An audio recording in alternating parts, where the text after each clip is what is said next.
Bismillahirrahmanirrahim. Alhamdulillahi rabbil alamin. Wassalatu wassalamu ala ashrafil anbiya'i wal mursalin wa ala alihi wa sahbihi ajma'in. Allahumma salli ala sayyidina Muhammad wa ala ali sayyidina Muhammad. Rabbi shrah li sadri wa yassir li amri wahlul 'uqdatam min lisani yafqahu qawli. Amma ba'd. Assalamualaikum warahmatullahi wabarakatuh. Pada sama-sama kita mulakan majlis kita pada malam ini baca ulangan kita Al-Fatihah. A'udzubillahi minasyaitonir rajim. Bismillahirrahmanirrahim. Alhamdulillahirabbil alamin, arrahmanir rahim, maliki yaumiddin. Iyyaka na'budu wa iyyaka nasta'in. Ihdinas siratal mustaqim. Shiratal ladzina an'amta 'alaihim ghairil maghdubi 'alaihim waladdallin. Alhamdulillah, kita banyakkan kesyukuran kita kehadrat Allah Subhanahu wa taala. Pada malam ini kita masih berada di rumahnya untuk sama-sama kita meneruskan bacaan kitab kita Bustanul Arifin, Taman Orang-orang yang Arifin, karangan Imam An-Nawawi. Jadi pada 2 minggu lepas kita telah membicarakan topik yang berkaitan dengan bagaimana zuhudnya ahli sufi ataupun bagaimana kehidupan para ahli sufi di zaman Nabi SAW, di zaman sahabat dan juga di zaman tabi'in. Jadi salah satu kisah yang kita bicarakan yaitu berkaitan dengan Imam Ahmad bin Salamah, bagaimana keadaan beliau apabila beliau didatangi oleh wali kota ataupun gubernur yang pada masa itu. InsyaAllah pada malam ini kita akan teruskan bab yang keempat berkaitan dengan pada menyata, pada menyebutkan kata-kata ulama yang indah. Jadi ulama ini mereka meninggalkan kepada kita kata-kata yang indah. Maksud kata-kata yang indah di sini adalah kata-kata yang memberi manfaat, yang mana kata-kata ini dinukilkan demi untuk manfaat umat.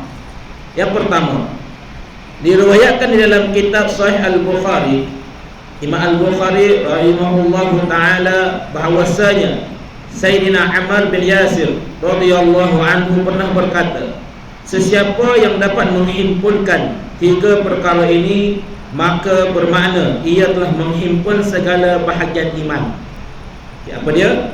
Pertama, menyatakan menyedari hakikat diri sendiri. Yang kedua, menegakkan keselamatan bagi seluruh alam. Dan yang ketiga, suka menderma walaupun dalam keadaan fakir ataupun susah. Ini salah satu ungkapan yang pertama. Yang pertama, dalam kitab Sahih Al-Bukhari, Imam Al-Bukhari menukilkan yang diriwayatkan daripada kata-kata Sayyidina Ammar bin Yasir radhiyallahu anhu berkata, kalaulah kita ini seorang hamba Allah dapat menghimpunkan dalam kehidupan kita 3 perkara. 3 perkara maksudnya dia telah menghimpunkan bahagian iman. Pertama, menyedari hakikat diri sendiri. Yang kedua, menegakkan keselamatan bagi seluruh alam. Dan yang ketiganya suka menderma walau dalam keadaan fakir. Sebenarnya di dalam 3 perkara tersebut telah terhimpun segala kebaikan dunia dan akhirat. Dan di atas 3 perkara itu adalah terletaknya segala pengajaran Islam itu sendiri. Okey, Pertama, menyedari hakikat diri sendiri.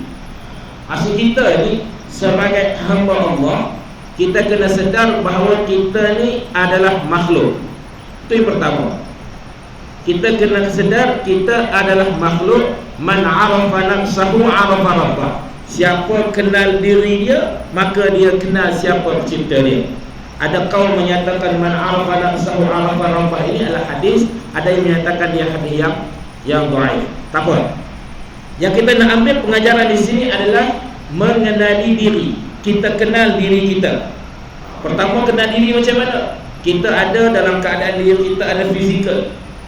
Fizikal ini, makhluk yang Allah Ta'ala ciptakan ini, kita ni lengkap. Itu pertama. Lengkaplah. Hidung kita ke bawah bukan ke atas, telinga kita kiri kanan, mata pun ada dua, dan sebagainya, lengkap sebagai sifat sebagai seorang manusia. Tetapi sifat itu bersifat sebagai sifat yang fizikal. Fizikal. Macam kita panggil kereta. Fizikal kereta ni, model ni macam ni, lampu dia macam ni, tajam, jauh dan sebagainya. Tetapi dalam luaran fizikal dia ada pula yang dalaman dia. Dalaman dia komponen lain lah. Macam kita adanya hati, adanya organ, adanya usus, adanya kita panggil segala benda yang ada dalam tubuh badan kita ini, itu dipanggil segala dalaman dan luaran. Tetapi kita kena sedar bahawa dalam keadaan sedemikian, kita ini dikurniakan satu je yang membezakan kita dengan haiwan ini adalah akal, ataupun disebut sebagai fikiran. Kalau bagi otak, lembu pun ada otak. Tapi kita dikurniakan satu dinamakan akal. Sebab itu kalau dalam ilmu mantik disebut manusia ini sebagai hayawanun natiqun, haiwan yang bercakap. Kita ni dalam ilmu mantik digelar macam tu. Betul lah, betul. Maksudnya kita ada bercakap dengan menggunakan bahasa yang tersendiri. Jadi kita dikurniakan akal. Cuma bila kita kena mengetahui bahawa kita ini walaupun dikurniakan akal, tapi akal manusia ni dia ada limit dia. Dia ada limit dia berfikir. Limitation tu ada. Tak boleh akal ini dia pergi lebih daripada limit itu. Sekarang ni masalah dia, ramai orang pandai. Ramai sangat pandai. Bagus pandai tu dah masalah. Tapi dalam kepandaian itu jangan melangkaui batasan akal manusia. Maksudnya apa? Kan kita ada dalam konteks akal ini dia ada ilmu. Dalam konteks ilmu dia ada ilmu akal, ilmu nakal. Ilmu akal ini ilmu yang dicampurkan melalui minda. Belajar sekolah, pandai jadi profesor. Dia buat berbagai-bagai formula. Bagus. Pak dia pandai. Tetapi macam-macam formula yang dia buat tu pun, dia tak boleh melangkaui nas yang qat'i yang ada dalam Al-Quran. Macam tu. Contoh kita tengok zaman Fir'aun. Fir'aun ini bila dia kata Allah itu di mana, dia kata Allah di atas. Dia pun minta rakyat dia pasal itu membina satu menara yang tinggi. Sampai dia tinggi, dia pun ambil anak panah, dia panah. Dia kata Tuhan Musa telah mati. Maksudnya dia menggunakan akal. Bila kata akal, dia kata dia panah. Kan macam tu. Jadi kita ini kena kenal bahawa sepandai mana pun kita, dia ada limitation dalam konteks pemikiran kita. Sebab itu apa yang ada dalam iman ini, dia berkaitan dengan keyakinan. Sama juga semayang. Semayang ini dia bukan boleh menggunakan akal sebagai faktor kita yakin dengan solat, tak boleh. Kalaulah kita menggunakan akal ketika itu, tak jadi kita. Kenapa? Kerana bila kita semayang ni, kita masuk pergi semayang, kita dah pergi semayang itu, bila nak takbiratul ihram itu, kita yakin dengan satu keyakinan dalam hati ini. Yakin itu dia panggil berdasarkan kepada ilmu yang kita belajar. Tetapi kena ingat, sifat akal dia akan cuba lagi. Sebab itu bila ada ilmu diamalkan, datangnya yakin. Kalau solat dengan akal susah kita. Duk main usolli, tak boleh, dia akan jadi was-was. Tapi kita dah sampai, dah sempurna semua tempat, dah cantik, wudu dah okey. Takbiratul ihram Allahu Akbar itu yakin, itu adalah satu benda yang panggil disebut sebagai tahap tertinggi dalam konteks diri manusia. Itu yakin. Sebab itu kalau kita tengok menyalahkan qada dan qadar. Qada dan qadar ini sebenarnya di luar daripada akal manusia. Di luar. Dia bukan dalam kita, di luar. Orang tu dia belajar tinggi, kerja rajin, tak naik pangkat. Dia marah. Pada akal dia sepatutnya naik pangkat. Tapi apabila dia yakin dengan ketentuan Allah, qada dan qadar Allah, dia takkan jadi marah. Sebab itu beza ilmu akal dengan apa yang Allah Ta'ala berikan itu perbezaannya cukup jauh. Sebab itu menyedari hakikat diri sendiri. Apabila seseorang menyedari hakikat dirinya sendiri dan ia mengetahui akan hak-hak Allah yang mesti ia tunaikan dan diikuti pula oleh kesedaran terhadap hak orang lain. Okey. Jadi kita tahu, kita kenal diri kita, kita ada hak dengan Allah, Allah ada hak dengan kita, kita juga ada hak dengan orang lain ada hak dengan kita. Dia punya banyak hak tu. Sama juga ayah ada hak dengan anak, anak juga ada hak dengan ayah. Standard. Kita ni ada hak dengan jiran kita ada hak dengan kita. Macam kita lah, Allah Ta'ala berikan kepada kita satu jaminan. Setiap insan yang dilahirkan itu disertakan dengan kelahirannya akan rezeki.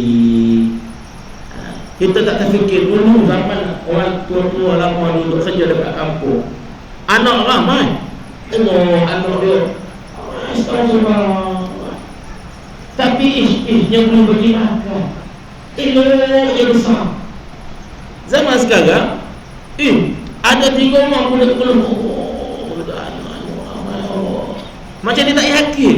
Orang zaman dulu yakin di kampung lain-lain. Jadi tahap itu sudah berbeza. Sebab apa? Dia yakin bahawa memang Allah Ta'ala beri jaminan bahawa yang disertakan dengan rezeki. Rezekinya itu dia bukan turun. Rezekinya itu datang dalam bentuk usaha. Usaha dan terus berusaha, yakin dengan usaha tersebut. Itu Allah Ta'ala bagi jaminan, kita berusaha. Hak kita tunaikan. Hak Allah dengan hak Allah dia dah tunai, kita juga kena tunai kewajipan sebagai hamba melaksanakan rukun Islam. Itu hak dia. Lepas itu kita dengan jiran, adat dan sebagainya perlu dijaga. Kita pula dengan makhluk. Maksudnya dalam kehidupan kita ni dia ada ekosistem. Ekosistem itu saling perlu memerlukan antara satu sama lain. Manusia ni, kita ni, kalau tak cakap dengan orang, boleh? Boleh? Tak boleh. Duduk dalam bilik seorang-seorang, lama-lama gila. Tak boleh. Sebab manusia ini fitrah dia suka bergaul, dia suka bercakap, sembang, lepas duduk surau pas sembahyang dia pergi lepak kedai mamak. Sembang apa? Alasan saja nak release tension. Ataupun suami isteri di rumah tak sembang, senyap pada rumah, senyap. Tak boleh, tak jadi. Sebab sifat manusia ini dia suka komunikasi. So komunikasi itu salah satu daripada faktor bagaimana kita sebagai makhluk. Sama juga kita ni 5 kali sehari berkomunikasi dengan Allah. Dalam solat itu kita berkomunikasi dengan Allah. Mengadulah apa yang kita nak mengadu. Cuma bahasa itu berbeza. Sebab tu kalau dalam konteks itu permintaan hamba itu di tengah malam itu dia adalah permintaan yang terbaik. Kerana bersunyi-sunyian meminta, merintih, memohon kepada Allah Subhanahu Wa Taala. Kita boleh berjaga, boleh semalam apa lawan Arsenal lawan MU. Ke-12 pagi jaga.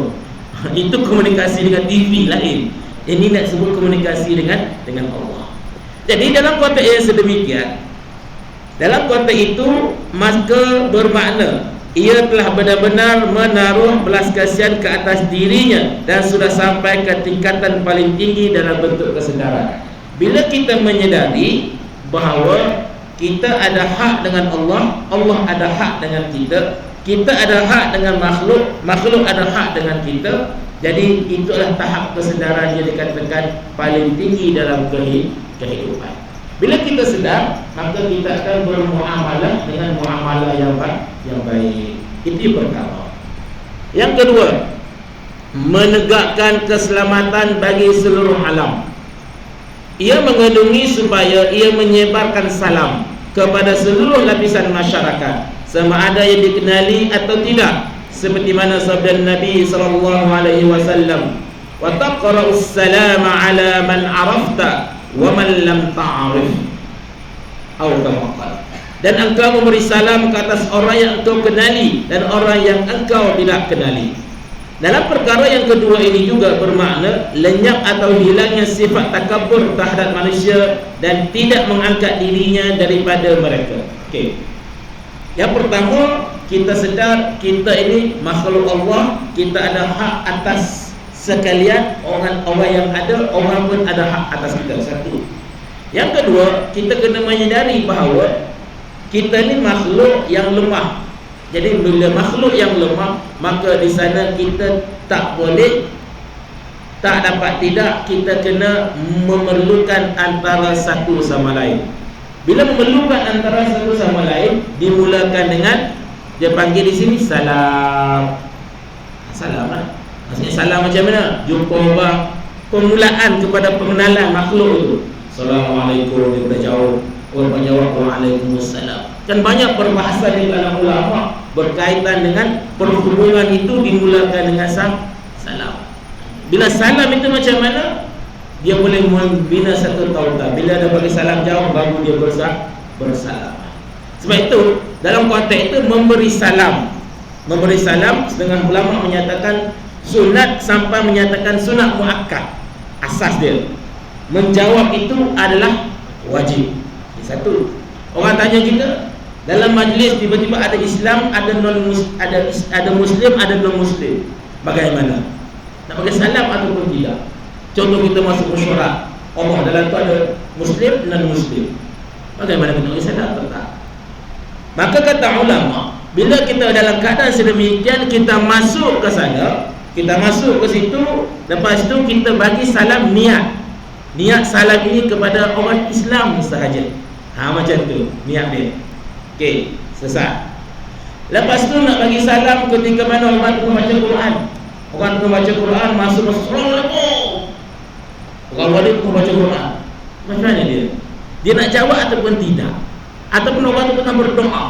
Tengah berdoa tu, Assalamualaikum. Waalaikumsalam. Sambung balik. Boleh tak? Pada masa itu dia boleh mengisyaratkan Assalamualaikum. Ada tu. Iyalah tu. Jangan tu. Sak-sak. Nak pergi doa dulu, tak jawab. Tak boleh. So pada masa itu dia tak boleh kita panggil teruskan dengan doa. Kita pun faham lah. Bila faham Allah tak bagi salam pun orang tu berdoa. Sama juga lah kita hadir mesyuarat. Bila kita hadir mesyuarat, orang dah kita hadir mesyuarat lambat. Maksud orang tengah bincang ni, masuk-masuk Assalamualaikum semua minta maaf. Dah ganggu mesyuarat orang. Tak payahlah orang macam tu. Bagi tu sunat. Dah lah mari lambat, ganggu majlis orang pula, tak payah. Ataupun kita masuk tanah bagi salam. Assalamualaikum. Makruh jangan bagi salam dalam tanah. Makruh tak boleh nak bagi. Jawab pun tak boleh. Jadi apalah, dah bagi jawab dah hati begitu je lah. Tapi kita kena tahu keadaan itu. Ataupun orang tengah makan. Tengah makan, orang tengah makan. Okey. Assalamualaikum, dia pun nak kalau dia tertelah itu tak boleh nak jawab. Tapi kalau dia makan boleh berhenti, dia boleh jawab lah. Dia nak cerita je bahawa menyebarkan salam itu bagus, cuma dalam keadaan macam mana. Ada juga perbahasan ulama menyebarkan salam kepada orang perempuan. Macam mana pun tak boleh. Assalamualaikum. Jadi kita ni dah jadi satu benda yang kita panggil benda yang biasa dalam masyarakat kita ni. Assalamualaikum. Tak dibolehkan, harus. Cuma bila bagi salam tu dia timbul fitnah ataupun membuatkan syahwat dan sebagainya. Tak boleh lah. Dia macam ni je. Mudah dia bila ulama menyatakan bahawa dia tidak menimbulkan apa-apa fitnah, maka dibolehkan. Okay. Itu di kalangan orang Islam sesama Islam. Kalau orang non-Muslim pula bagi salam, macam mana kita nak jawab atau tidak? Kan, jawab atau tidak? Maka ulama menyatakan jawablah dengan keadaan alaikassalam ataupun waalaikum, ataupun disebut sebagai waalaika, waalaikum, ataupun jawab sejahtera. Ikutlah tak apa, tapi maksudnya tidak komplit kita punya waalaikumsalam warahmatullahi taala wabarakatuh. Tak payahlah. Tak boleh ada tu. Maksudnya dia bagi raikan waalaika dah atas kamu, itu je lah. Maksudnya kadang waalaikumsalam, maksudnya ke atas kamu kesejahteraan, warahmatullah, semoga Allah merahmati kamu. Tak payah. Jadi jawab dia assalamualaikum, kita pun jawablah waalaika, dah atas kamu, dah cukup. Maksudnya dalam keadaan sedemikian ini boleh dibolehkan. Sebab itu bila berlaku khilaf di kalangan ulama, kerana ada dalam satu hadis Nabi SAW menceritakan bahawa ada sahabat menyatakan Nabi bila bertemu dengan ramai kaum wanita dia bagi salam, tak tidak menimbulkan fitnah. Atas sebab itu kita tengok dalam muzakarah yang terbaru ini, maka bila tidak menimbulkan fitnah, maka ia dibolehkan, tidak ada masalah. Okay. Jadi poin dia, bila bercakap dalam konteks salam itu adalah permulaan kepada pengenalan. Macam itu. Jadi sebab itu dalam kata bagi salam ni kita kena fahamlah, ada menjawab salam dengan isyarat. Sebab orang bagi salam ada juga memberi salam dengan isyarat. Maksudnya jauh kan, tak nampak, so apa jawab? Sama juga. Maksudnya ada jawapan di sebalik salam tersebut. Okey. Apa yang Nabi ajar kepada kita, wa taqra'us salam ala man 'arafta wa man lam ta'rif. Sebarkan salam atau berikan salam kepada orang yang kau kenali dan orang yang kau tidak kenali. Itu perkara yang dianjurkan oleh Islam. Dan perkara yang kedua ini juga bermakna lenyap atau hilangnya sifat takabur terhadap manusia dan tidak mengangkat dirinya daripada mereka. Kenapa dianjurkan memberi salam itu? Supaya nak menghilangkan rasa takabur ini. Manusia ni bila apa, aku nak tengok siapa bagi salam, dia ke aku dulu? Aku tak akan bagi salam kalau dia tak bagi salam. Masalah. Maksudnya siapa yang bagi salam dulu, dialah yang baik. Dan kita wajib jawab. Supaya apa? Supaya hilang takabur. Manusia ini sifat takabur tak boleh tak ada. Tak boleh tak ada. Kecuali dia sampai tahap yang kita 2 minggu lepas tu ahli sufi tu buat lain dah. Manusia biasa takabur ni ada. Sikit atau banyak itu nombor 2, tapi ada. Contohlah kan, kita rasa ujub, ajabah, ujub dengan diri sendiri. Allah, anak kita berjaya, rasa bangga tak? Bangga. Allah, alhamdulillah hasil didikan berjaya. Tapi jangan sampai ni mungkin hasil didikan bagus, rezeki bagus, orang tu tak berjaya tu pada muka dia, rezeki tak bagus, ambil benda-benda yang syubhah. Tak boleh dah. Maksudnya nak tak nak sifat manusia ni rasa bangga dengan apa yang ada itu tak dapat dielakkan. Cumanya jangan melampau. Dia dah mula ujub dengan diri, dia pergi kepada takabur, dia pergi kepada riya. Dia biasanya ujub, rasa hebat dalam diri, tak tunjuk lagi. Takabur, kabbara, dia membesar-besarkan aku macam ni. Riya, pekat yang ketiga, dia tunjuk ke orang. Dia tunjuk orang, bagi nampak. Jadi itu yang kita takut sangat dalam kehidupan kita. Takut benda yang baik yang kita ada ni, bila dah jatuh 3 penyakit ini, maka takut menghilangkan pahalanya. Sebab itu salam salah satu cara untuk kita menzahirkan menjadi orang yang merendah diri. Ini juga bermakna ia telah bebas daripada segala permusuhan, hasad, dengki, menghina orang, merasa besar diri di hadapan orang lain, merasa tinggi daripada darjat orang lain. Ini yang kedua, menegakkan keselamatan bagi seluruh alam. Yang ketiga, suka menderma walaupun dalam keadaan fakir. Maka ini merupakan kemuncak kemurahan. Dan Allah Subhanahu wa ta'ala memuji mereka dengan firman-Nya, wa tu'siruna 'ala anfusihim walau kana bihim khasasah. Surah Al-Hajj ayat yang ke-9. Dan mereka mampu melebihkan orang lain atas diri mereka sendiri walaupun sebenarnya mereka masih memerlukan. Okey. Suka menderma walau keadaan yang fakir. Kita ni, manusia ni dia ada tahap dia. Kita kata orang tu kaya, tapi orang kaya tu susah. Susah dia tu dalam bank dia ada 2 juta. Susah dia tu. Okay. Kita ni pula susah. Susah kita ni ada 3,000. Susah juga 3,000. Dia ni susah. Susahnya dia ada RM5. Dia ni susah. Susahnya dia ada RM2. Dia ni susah. Susah sampai tak ada apa. Maksudnya penilaian susah itu dia berbeza-beza. Kan baru ni orang kata, Allah, ramai ada orang kaya kita susah. Susah dia 15 juta, 30 juta, dia kata susah dah. Sebab dia memerlukan 40 juta. Itu beza dekat situ. Kita panggil penilaian. Nak kategorikan susah ni, dia tak sama setiap orang. Jadi kita ni yang tahu tahap susahnya kita. Kita tahu. Yang bagus, ketika mana kita susah, kita boleh derma untuk orang. Itu yang susah nak dapat. Susah nak dapat.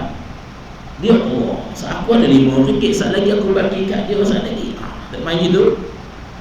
Tapi kenapa? Kerana dia di sini dia berkait dengan keyakinan, yakin dengan rezeki Allah. Ada orang tak ada RM50 dia tak bergerak. Ada orang RM10 pun dia berjalan. Ada orang tak ada apa-apa pun dia buat untung macam biasa juga.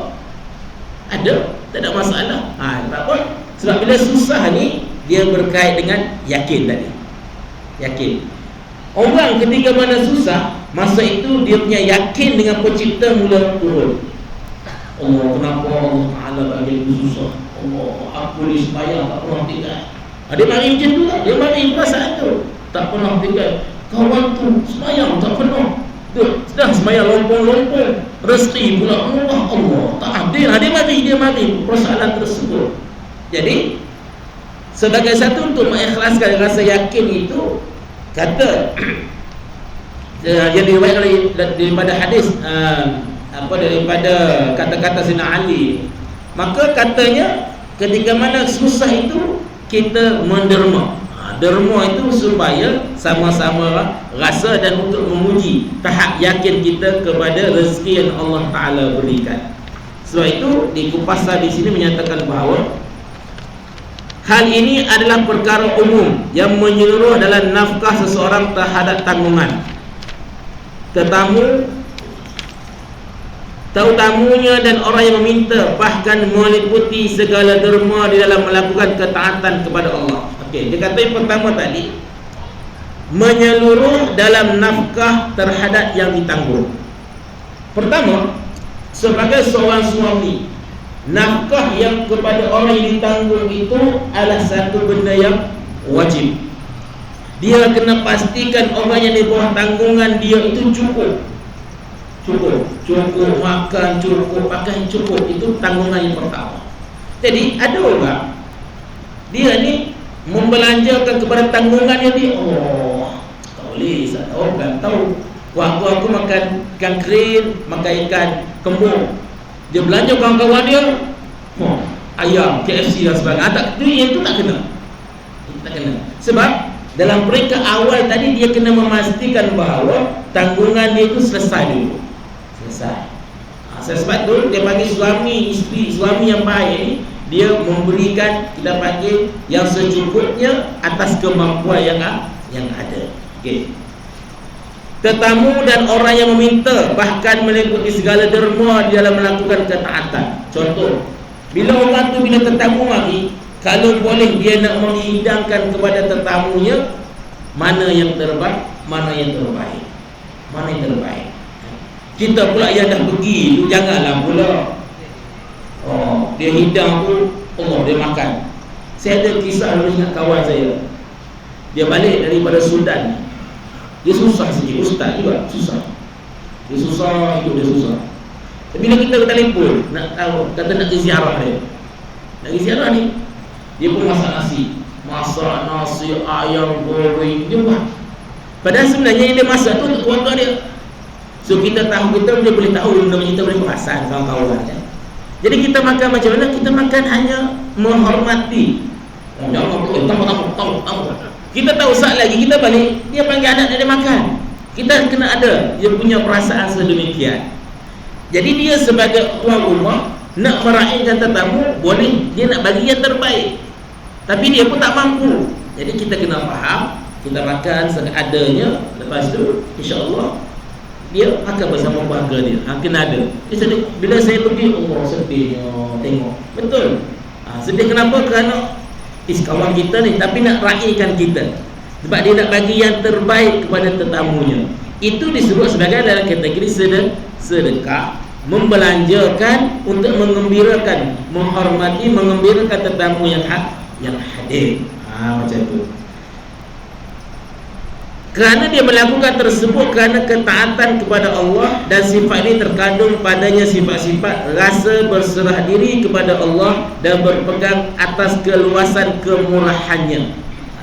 Pengajaran tadi, bila orang ini dia suka, dia yakin dengan rezeki Allah dan kemurahan Allah, dia sangat membelanjakan, menderma kepada orang lain walaupun dia susah, dan rasa percaya dengan jaminan rezeki daripadanya. Yang ini yang susah. Yang ini yang susah. Orang zaman dulu tahap yakin dia tinggi. Sebab apa? Dia yakin dengan apa yang Allah Ta'ala berikan. Orang zaman sekarang susah sikit.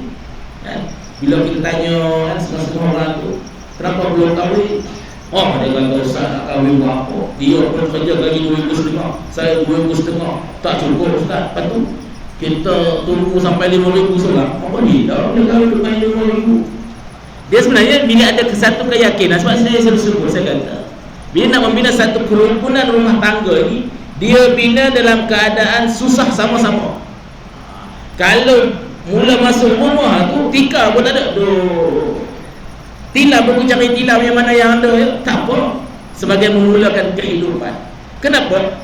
Bila dia mulakan kehidupan sama-sama susah, bila ada masalah dia kenang balik masa susah tu. Sebab itu antara statistik yang dibuat bahawa antara faktor perceraian mudah berlaku ni, antaranya tahap memerlukan antara satu sama lain tu dia tak tahap kebergantungan antara satu sama lain tu dia tak macam dulu.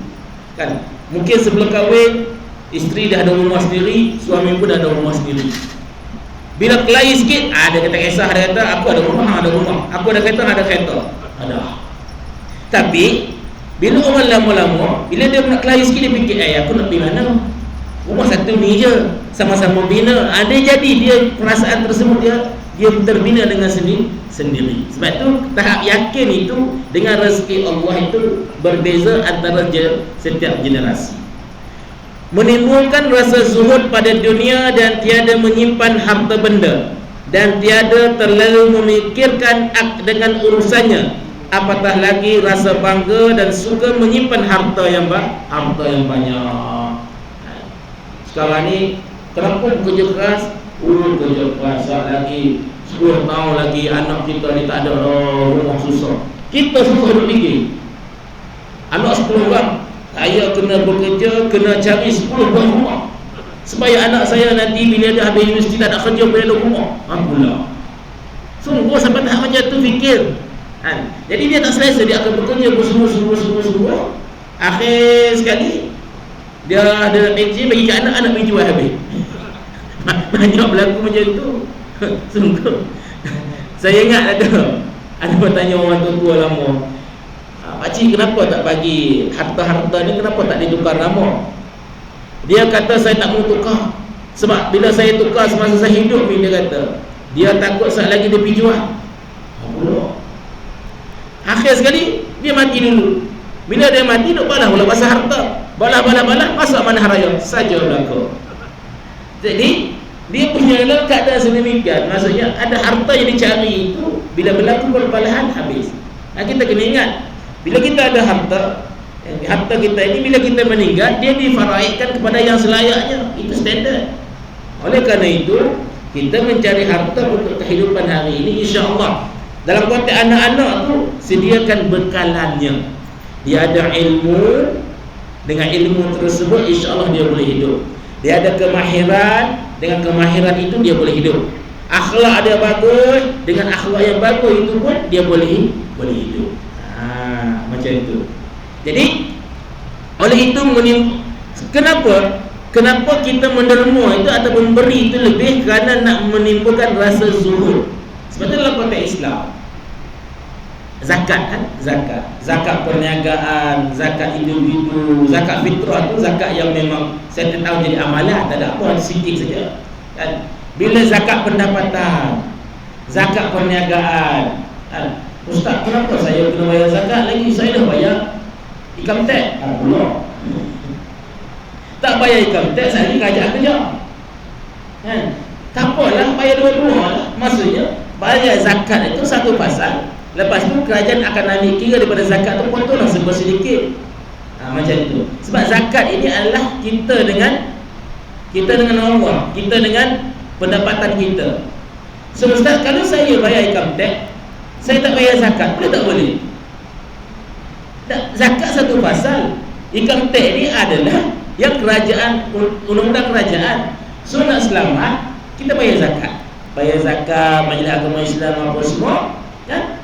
Kalau ada lebihan, dia akan pulangkan, kita dapat balik. Kalau tengok-tengok kena bayar juga income tax, bayarlah income tax, tidak ada masalah. Jadi benda itu ada. Cuma kan Ustaz, bila kita bayar income tax ni banyak nampak ni, tak payahlah macam tu. Zakat itu untuk kita manfaat kepada sesama orang Islam. Jadi dalam konteks yang sedemikian, maka kita dalam konteks itu tidak terlalu memikirkan akan harta untuk ditinggalkan dan beranggapan harta ini adalah untuk rasa cukup dalam kehidupan. Sebab itu kita mohon kepada Allah SWT, ya Allah, jadikanlah aku ini orang yang cukup. Bukan kita diminta, ya Allah, jadikan aku orang yang kaya raya. Masalah kita kaya raya ni.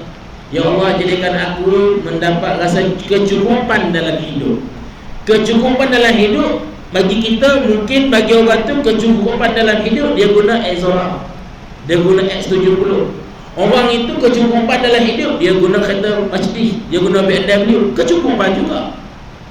Dia berbeza-beza. Oh, dia ni tak boleh ni. Tak, kecukupan itu dia berbeza-beza rasa cukup. Tapi kalau kita mohon kaya, itu akan jadi masalah. Sebab apa? Dengan kaya itu dia akan timbul lagi macam-macam sifat yang berkaitan dengan hati. Okey.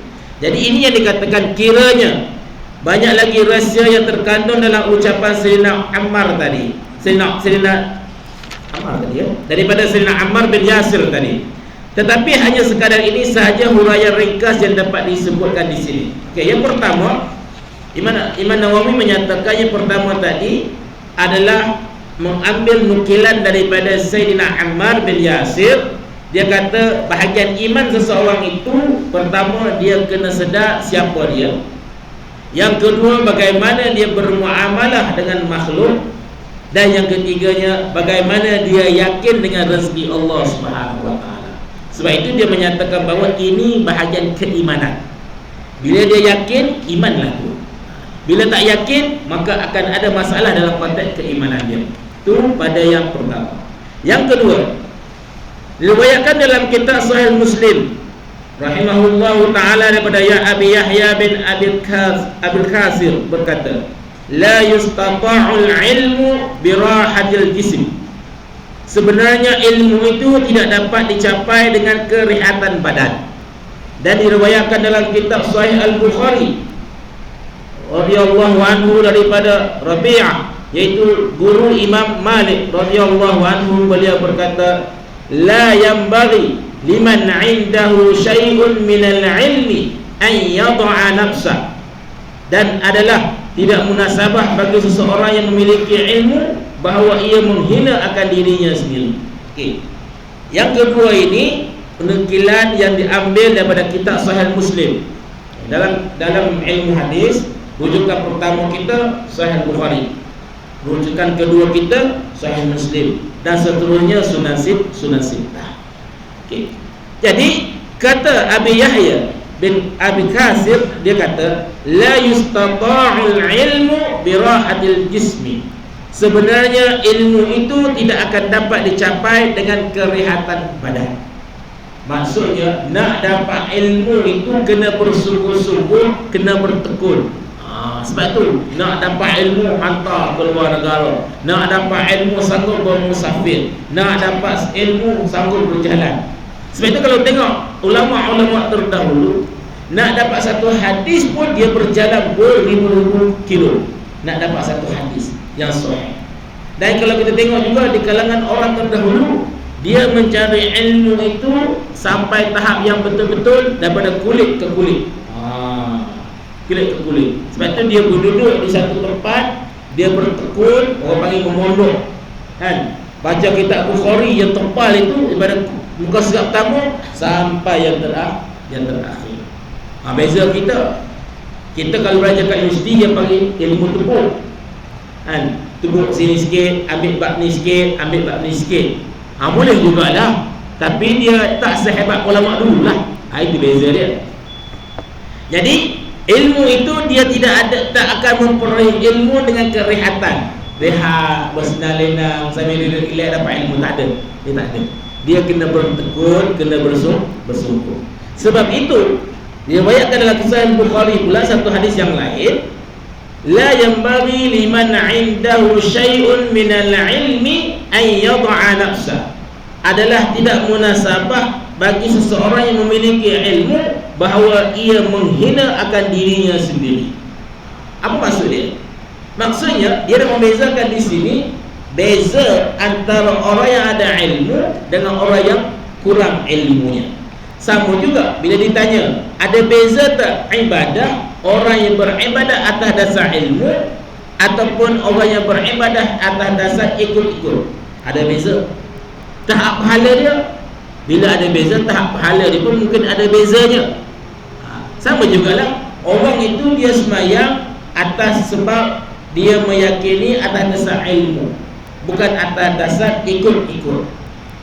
Jadi bila atas dasar ilmu, nak dapat khusyuk itu lebih mudah.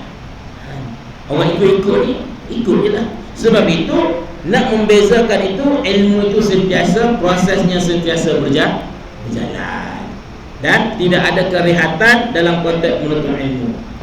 Jadi bab yang kedua ni saya bagi pengenalan je. Sebab apa? Sebab dia panjang sangat, ada 3 muka surat. Kalau kita lajar pukul 9.30 lah habis dia. Jadi yang saya nak simpulkan pada malam ini, pertamanya kita melihat bahawa bila pada kita masuk bab yang kedua, yang keempat ini, bab berkaitan dengan kata-kata ulama. Ulama terdahulu banyak menukilkan kata-kata yang memberi manfaat yang penuh dengan kiasan. Dan biasanya nukilan ulama ini tidak terkeluar daripada 2 nas yang utama, daripada Al-Quran, daripada Sunnah. Dia panggil kalamul mufid, kata-kata yang berfaedah. Kita pun boleh, contoh imam kita nak buat keluar satu kata-kata hikmah, satu buku 20 surat, kata-kata hikmah buat keluar disampaikan. Kenapa? Mungkin bila orang ikut dapat pahala pada keadaan sedemikian. Oleh kerana itu, hadirin hadirat muslimin muslimat, ulama ini bila dia berkata padanya ada hikmah, dan ambillah hikmah tersebut. Dan perlu diingat bahawa yang pertama yang dapat kita pelajari, kita fahami pada malam ini, nak jadi apa pun dalam konteks keimanan, kita kena kenal hakikat kita yang sebenar. Satu.